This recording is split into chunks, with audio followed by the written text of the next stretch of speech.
नमस्कार, मी Umesh Janrao, Shubham agro YouTube चॅनलमध्ये आपलं स्वागत। तर शेतकरी मित्रांनो, आज आपण आहोत हिंगोली जिल्ह्यामध्ये।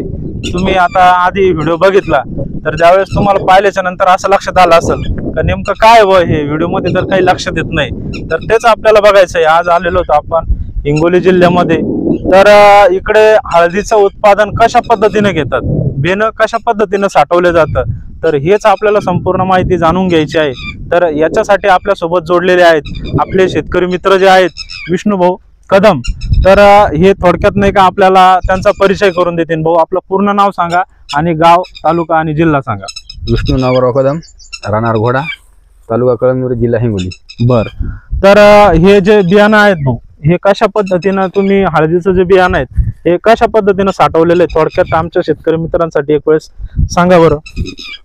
हे आपण मार्च महिन्यात हळद काढली होती। बरं, अशी हे खूप एक एक चांगला म्हणजे ठोकर निवडलेली आहे। हो हो, म्हणजे बारीक वगैरे घेतली नाही। बरं, अशी निवडली एकदम जाड जाड असे। तर 2 एकरसाठी आपण 20 क्विंटल बियाणे काढलेली होती। बरं, 2 एकर साठी लागवड करताय तुम्ही आणि 20 क्विंटलची आता ही तुम्ही ओळ लावलेली आहे। हो, तर हे वरून हे 65 टाकलेलं आहे का? 65 टाकले। ऊसाचं 65 हे कशासाठी? हे थंड राहण्यासाठी, थंड राहतं वाफ लागू नये। आणि हे वरतून जे हे माती सारखं दिसतंय हे काय आहे? हे फक्त थंड एकदम उडत नाही। हो हो हा, हो, उडत नाही, एकदम थंड राहते समजा। बरं बरं। आणि हे मातीचा गारा टाकला होता तुम्ही याच्यावरती, त्याच्यामुळे थंड राहतं। आणि याच्या खाली तुम्ही हळदीचं बियाणं ठेवलेलं आहे। बरं बरं, इकडं कॅमेरा थोडं झूम करा इकडं। जसं तसं आहे, काहीच झालं। हे बघा, अशा पद्धतीनं जे हळदीचं बियाणं आहे हे जसं तसं बियाणं आहे आणि एकदम टवटवीत आणि फ्रेश आहे। आणि याला कुठलं पाणी मारलेलं आहे? काहीच नाही, याला पाणी पण नाही मारलेलं आहे, तरी सुद्धा याला कोंब बघा तुम्ही किती छान पद्धतीने असे कोंब येत आहेत। कुठल्याही प्रकारचं सुकलेलं नाहीये, खराब झालेलं नाही, बुरशी नाही, काही नाही, एकदम फ्रेश आणि टवटवीत असं बियाणं आहे। तर ही जी आता ही पोळ मारलेली आहे तुम्ही, ही गंजी, तर ही याच्यामध्ये किती 20 क्विंटल आहेत का? म्हणजे याच्यामध्ये 2 एकर लागवड तुमची होणार आहे।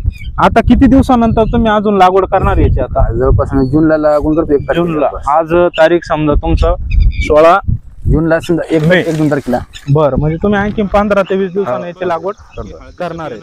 कशा पद्धतीने साठवायचं, तर याची पुढे लागवड कशा पद्धतीने केली जाते आणि बेड कशा पद्धतीने असतो, लागवड किती इंचावर लावतात, किती फुटाचा बेड असतो, तर ही माहिती जी आहे आपण पुढच्या व्हिडिओमध्ये देऊ।